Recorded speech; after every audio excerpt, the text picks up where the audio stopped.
Good afternoon, ladies and gentlemen, I'm John, this is many a true nerd, and welcome to something a bit different today, because the Fallout TV series does, rather delightfully, seem to have got a whole bunch of people interested in the Fallout games. Every Fallout game, in fact, has had a big increase in its player count over the last week or so, and that means there's a really good chance that a load of folks are playing Fallout for the very first time, and that got me to thinking, where's the best place to start? And I think that's actually a pretty damn tricky question to answer. You see, I've seen one thing over and over, and this is actually what made me want to make this video. Pretty much constantly, since the Fallout TV series went out, I've seen this one sentiment everywhere.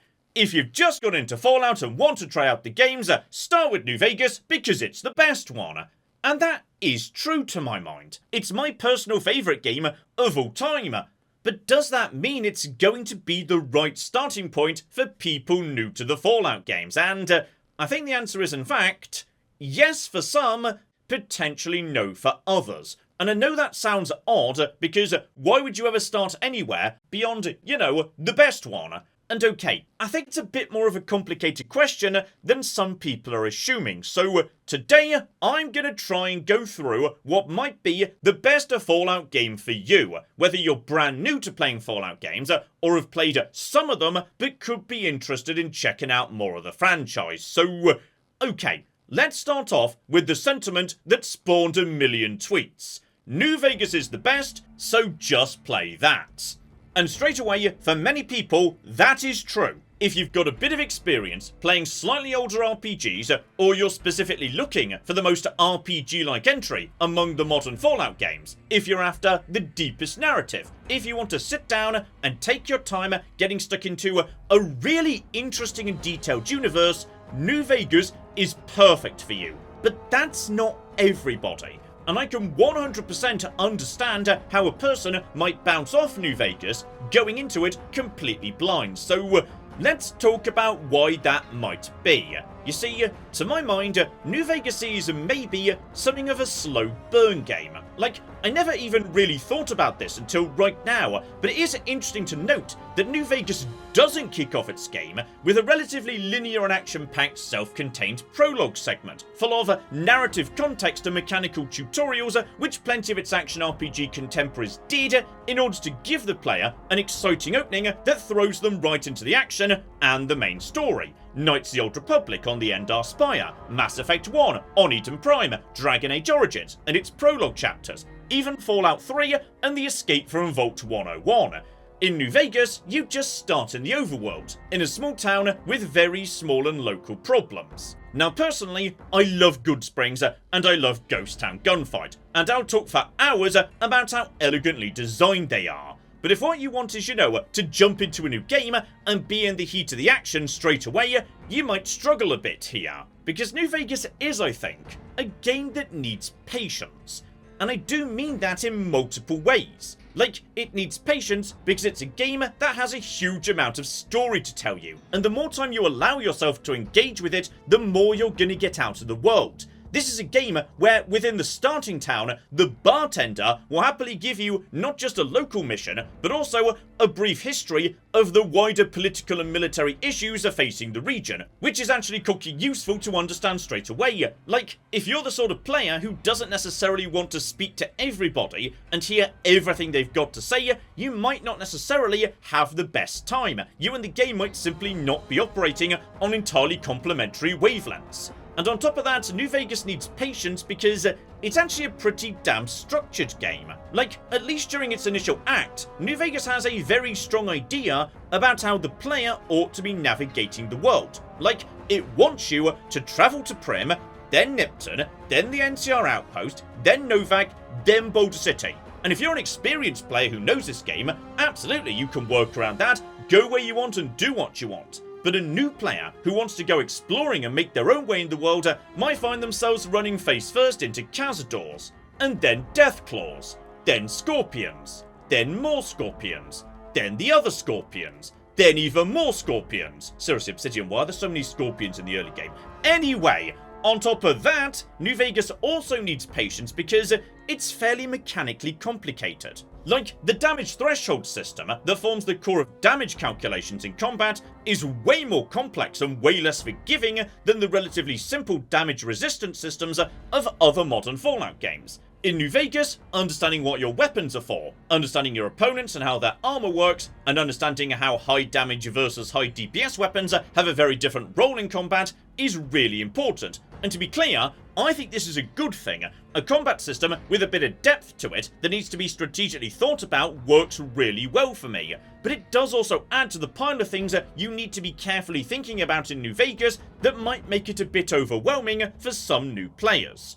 And finally, most of all, New Vegas needs patience because it is, and always will be, a slightly janky and broken game. And I don't mean that as a bad thing either. It's janky because it's an RPG that was made in the late 2000s. And it's broken because it's one of the most ludicrously ambitious and complicated games ever made, despite being produced in barely more than 18 months. It's a game with so many moving parts that sometimes missions break, characters disappear, and the game just straight up crashes. But even so, with all that said, for many people, New Vegas is a fantastic opening to the franchise, as long as you go into it with the right approach and a willingness to play along with the game and take your time with it. But maybe all that sounds a bit too much, a bit overwhelming in fact, so if you like the sound of maybe a faster and easier introduction to the Fallout franchise, something where you could jump straight in, it's possible that Fallout 4 might be a good starting point for you. Because here's the thing, Fallout 4 is, to my mind, one of the most accessible Fallout games. It is extraordinarily easy to get your head around. The shooting is smooth, it feels nice, and if you want to dive into Fallout 4 and just blast your way across the wasteland, you'll probably have a pretty good time. And that's in part due to the map design. You see, in just about every other Fallout game, picking a random direction and heading out on a journey is asking for trouble, because pretty soon you'll run into something mean designed to steer you away from the nastier areas. But not so much in Fallout 4. You start in the very corner of the map, so literally any direction you're capable of going in is low level and really manageable. In fact, you have to go a fairly long way before you run into anything too dangerous. And it's narratively quite accessible too. As is often joked about, Bethesda likes their simple find a family member starting point, so the first act of the game forms a fairly narratively basic journey. Go to a nearby city, find someone who can locate your son, go to that location. That's the entire cocking first act of Fallout 4. You can just dive in and enjoy it without having to engage in any huge narrative detail about the world if you don't want to. And I know what some of you are thinking, John, why are you saying that like it's a good thing? Like, that's a bad thing. And that's precisely why I want to make this video.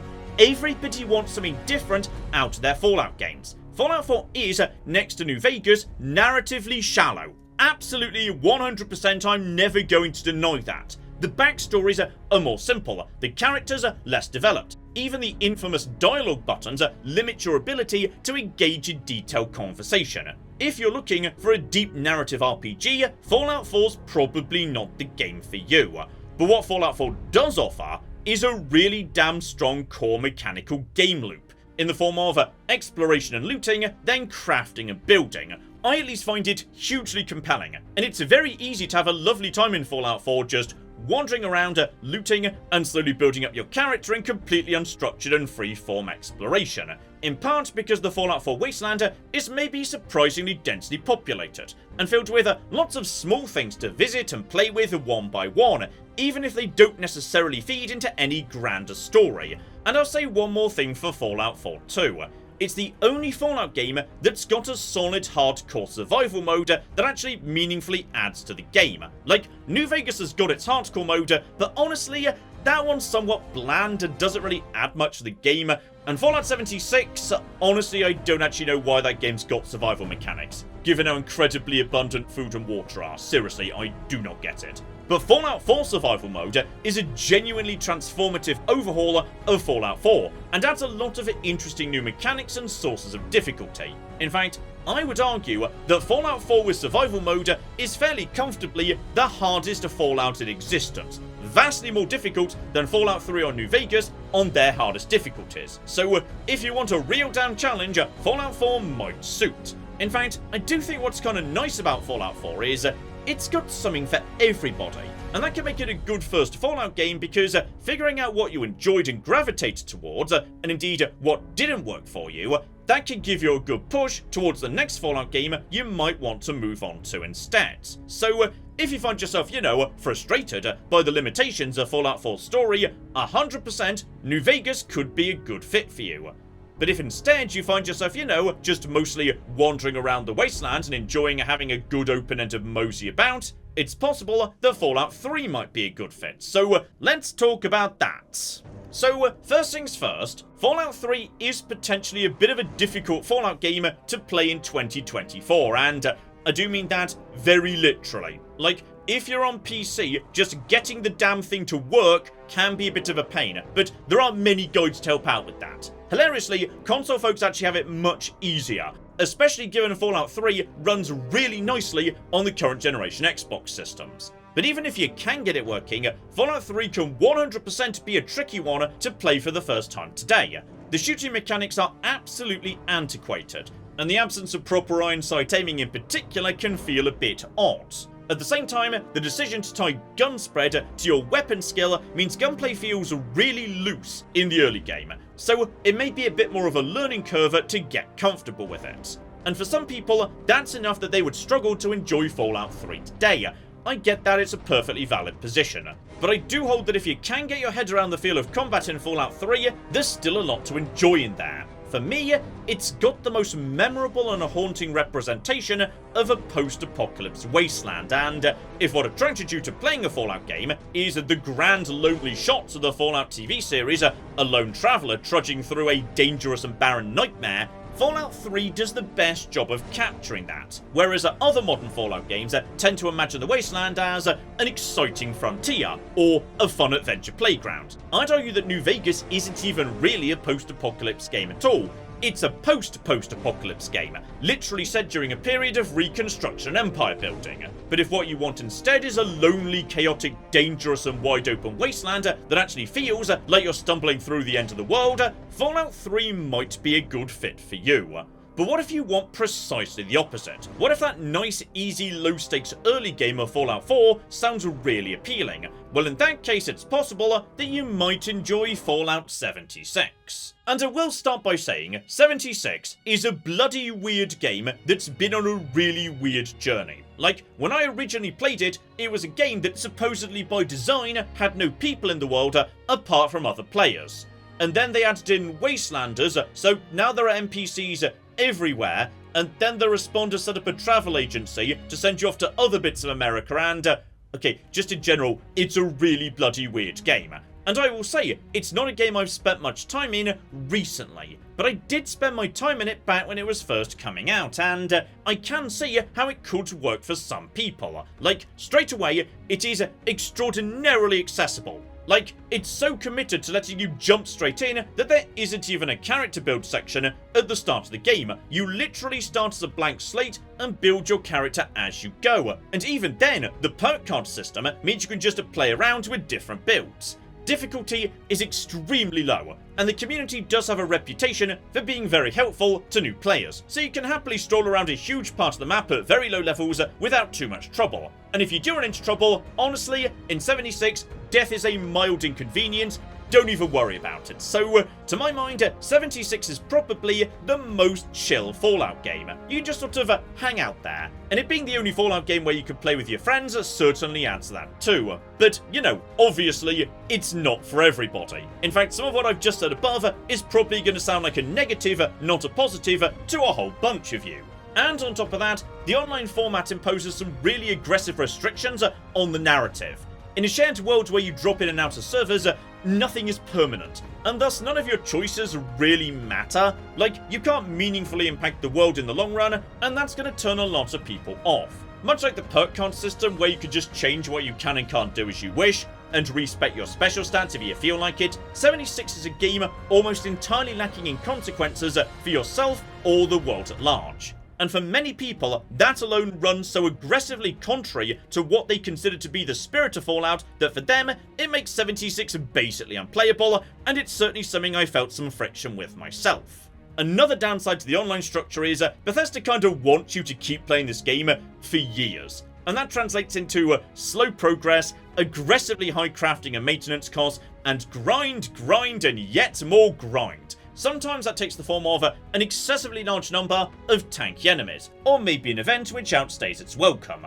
Overall, 76 is perhaps the most chill and casual way to play Fallout. Now, that might sound great to you, or it might cement your view that you never want to play it. That's why this video exists. In the case of Fallout, one size most definitely does not fit all. But okay, so far we've been talking about modern Fallout, so how about we turn our attention to the original games, starting with Fallout 1. And yes indeed, there's always going to be an appeal to starting right at the beginning. But I can understand how the old Fallout games probably look pretty intimidating today, especially if you're unfamiliar with the old isometric RPG format that was common at the time, but I'll say this is a starting point. I played the original Fallout even though I didn't have any background playing other old school top-down RPGs, and it didn't take that long for my brain to adjust to it. And on top of that, there are some things that might appeal about starting here as well. For a start, it's probably the most structured Fallout. Like, from the very opening moments of the game, you understand precisely what your objective is. And the game stays pretty focused on following that main mission. The number of locations and side quests is actually pretty modest, and overall it's actually quite a short game. However, I will warn you right now, Fallout 1 is hard and it is complicated. This is a game that is not afraid to throw you into scenarios where running away in terror is the best option, and it assumes you either already know your way around an isometric RPG, have read the instruction manual in full, or both. And even then it's going to kill you a few times just to make a cocking point, so go in suitably forewarned. And while we're discussing old Fallout, right, Fallout 2. And I'll admit, this would definitely be a weird place to start, but I guess if your interest in the TV show was primarily around the deep lore and backstory of the west coast of America and Fallout, then that's all in here. But I will stress, this is a really, really difficult place to start. Like, it's got the same mechanical complexity and difficulty as Fallout 1, but it's also way less structured. Like, fascinatingly, after a handful of starting missions built around tracking down the previous owners of the Vault 13 water flask, the main quest of Fallout 2 literally leads to a dead end, where one of the previous owners can't remember where he got it, and at that point, the main plot of Fallout 2 basically boils down to checking out every city on the map until you stumble across another lead. Like, it's a game that overtly and explicitly is about wandering around the entire map. Kind of the opposite of Fallout 1 in that regard. So I guess, you know, if you want an isometric RPG, but one that's wide open and unstructured, yeah, that's Fallout 2. And one other thing I will say in its favour is, it's probably got the most wild array of wacky directions you could take your character if you're really into roleplay. Like, Fallout 2, just as a random example, is the only game in the franchise where there is a behind-the-scenes calculation that checks how good at sex your character is, and then tracks how often you're having sex, as the game assumes you get better at it as you do it more, and then ultimately lets you become a porn star if you get good enough. Like, if that sort of in-depth RPG ludicrousness appeals, then maybe Fallout 2 could in fact be the right fit for you. Though, if you are going to jump into this as your first full Fallout game, I will suggest you may well need to look up a guide for the first tutorial dungeon, because that thing is a cocking nightmare even if you've played Fallout 1 in full. And then, of course, beyond that, we've got the outliers, the small side games that generally don't get a huge amount of attention. So let's start off with Fallout Tactics, and okay, I'm gonna be honest, I don't know. Like, I've barely played this one. Nobody's played this one. I think there are blimps in it. Like, if you want the backstory to why there are blimps in Fallout, I think that was in this one. If you've played it, let us know how good it was in the comments, because, sorry, this one, I've got no cocking clue. And that leads us to Fallout Brotherhood of Steel, and no. No, absolutely not. I don't care who you are or what your gaming preferences are. Surely this can't be the best Fallout game for you to start with. Like, there's literally no way to play this thing without digging out a PS2 or original Xbox. But if you're gonna hold me at gunpoint and make me say something nice about Brotherhood of Steel, I guess it's the most mechanically simple Fallout. Like, it's a top-down shooter with only the absolute bare minimum of RPG elements, so I guess it's the easiest to get your head round, and by far the most linear, so okay, if you want a Fallout game that's incredibly easy to follow and could be played while simultaneously doing something else, like say playing a different better Fallout game, then this is the Fallout game for you. Though on the downside, basically everything else, it's bland, it's repetitive, it doesn't really tell any sort of interesting story, and nobody, I mean absolutely nobody, accepts it as canon. Like, as far as everyone involved is concerned, this game never cooking happens. So there you go, ladies and gentlemen, that there is my quick guide to Fallout, where you might want to start, and indeed, if you've already played some Fallout, where you might want to go next. So hopefully, this was like, just a quick, nice, easy guide that might help a few people navigate the rather confusing decades-long history of the Fallout franchise, and yes, indeed, if you're wondering what happened to our ongoing Fallout 4 Sim Settlement series, that should be coming back very, very soon indeed. I just wanted to talk about a few general Fallout bits and pieces, given the TV show just came out. So that should be back very soon indeed. Hopefully, you are looking forward to that. But in the meantime, I've been John, this has been Many a True Nerd. And this has been Fallout, Where to Start. Thank you very much, and goodbye. If we just hide the bodies, nobody needs to know about this. Yes! My stupid plan has worked! It turns out I'm a genius! The giant rat scorpion is not gone! Oh, hang on, there's more yet though, I'm still being very shocked. Guys, where's the NCR? Nobody needs to know.